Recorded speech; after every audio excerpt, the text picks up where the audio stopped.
What's up, guys? Blade Master here. Going to bring you all of the replays that Houseplant sent me from the recently ended Wolf Flash tournament from of Patch 3 or Wolf Flash Patch 3 tournament. And the reason why I'm going to be bringing you all the games, now this is not something that I usually do, but the reason I'm doing this is because, spoiler alert, Houseplant won this tournament, and he won this tournament in the ballsiest, most awesome way possible. And I felt that he deserves at least me recording all of his games and his path to victory in this tournament. So this is the first round. This is a match fought in Woodlands, and in this match, Houseplant was at the top of the bracket, and he was fighting up against Toten, I believe, from the VM clan.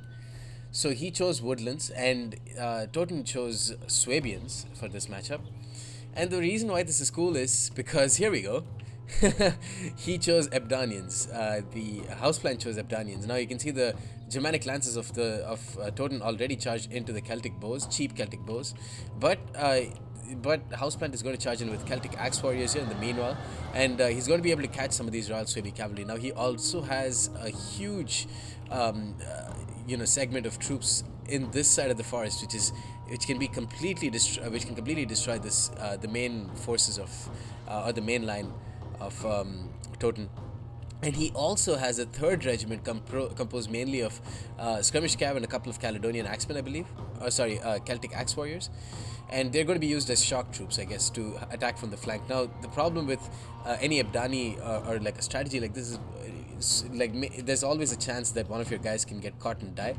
But he has the strong mounted spear raiders who can destroy the skirmishers, like the elite Germanic archers that Toten has brought here, and can be a pretty big nuisance if they're kept on one flank. Now, in his main line, he's got Celtic crossbows. He's also got King's Warband, which is, of course, a staple of any Ebdanian army. The noble Germanic horsemen charge into mostly the cheap Celtic crossbowmen. The King's Warband are in shield wall, and he's done a smart move here because a King's Warband in shield wall, but in not a dense formation, will not do well. But in a dense formation in the trees against noble Germanic horsemen, they won't take too many casualties on the charge, and that is going to be perfect for Houseplant. You can see these noble Germanic horsemen hardly got any kills. Meanwhile, the Swabi champions are going to come up in front. Meanwhile, the Mormor cavalry is destroying the Germanic archers and the skirmish line. Again, now the chosen raiders here. The problem with these guys, they don't have Parthian. Yeah, they don't have Parthian shot, which is fucking retarded. But they have insane javelins that have 125 missile damage because he's using precision shot, I guess. And on top of that, they're medium skirmishers, which is not great in terms of mass, but they have the 20 bonus versus cavalry spears as well. Maybe I don't think it's 30, but it's definitely 20. And now the Swabi champions are charging into King's Warband. This is absolutely not a fight they'd want to get into. The King's Warband will just tank this out any day of the week against the Swabi champions, I think. King's Warband are probably the most difficult unit to break down when they're in shield wall. Now, chosen raiders here, 106 kills, destroying the skirmish line of Toten. Toten has no clue what to do over here, and that's going to be the case if you use a Celtic faction with its guerrilla tactics well. Mounted spear raiders here, just being so ballsy with them and destroying some of these Germanic crossbowmen, getting a decent bit of casualties on the Germanic nobles. But the Swabi oath takers here coming in, and they're going to help out and destroy those raiders in no time. I guess Houseplant was helped a lot by the poor army selection by Toten. Bringing Swabi Oath Takers is probably the biggest waste of money I've ever seen in a competitive match. Here, King's Warband, I guess they killed some of the noble Germanic horsemen, took some casualties in the process. But otherwise, King's Warband going to tank out and win out against the Swabi champions. The Celtic crossbows, I'm not really sure what they're aiming at. The King's Fianna getting 130 kills against Swabi champions and noble Germanic horsemen. Here again, chosen raiders going to charge into Swabi Oath Takers. Swabi Oath Takers are in spear wall, but they're very spread out. Still there. Oh my god, the chosen raiders still getting good. Holy crap, look at the number of kills they're getting. They didn't get many kills on the Swabi Oath Takers. They did get a lot of kills on the Germanic crossbowmen though. And now the Celtic axe warriors can come in to destroy the noble Germanic horsemen whenever Houseplant feels like it, I guess.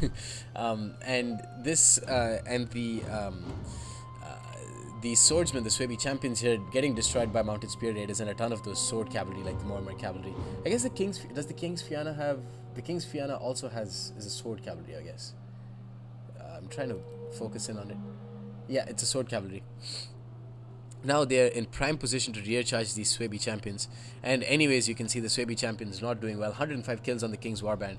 Like I said, just super tanky. Will be sturdy enough to withstand anything once they're in shield wall. Especially shield wall in a forest. If you can get your opponent to charge into the forest against your King's Warband who are already in shield wall, the game is done right there, because the infantry is not going to, the enemy infantry is not going to withstand that. Here, Celtic Axewar is getting a double experience chevron, destroying Swabi Oathtakers, who themselves have done pretty decently. But the reason they did so decently is because with this strategy, Houseplant has to be incredibly aggressive with his cavalry, and for the most part that worked. Chosen Raiders here double experience chevron, Chosen Raiders double experience, and Mounted Spear Raiders all getting single experience chevrons, just because he needs to catch his opponent by surprise, and he did that for the most part. So very, very ballsy start and a great win for Houseplant, although it wasn't against the greatest build taken by the Swabians. So let's see how well he does in the next round, and if he can prove to continue, or if he can continue this excellent but risky strategy in the next matches. See you guys soon. Peace.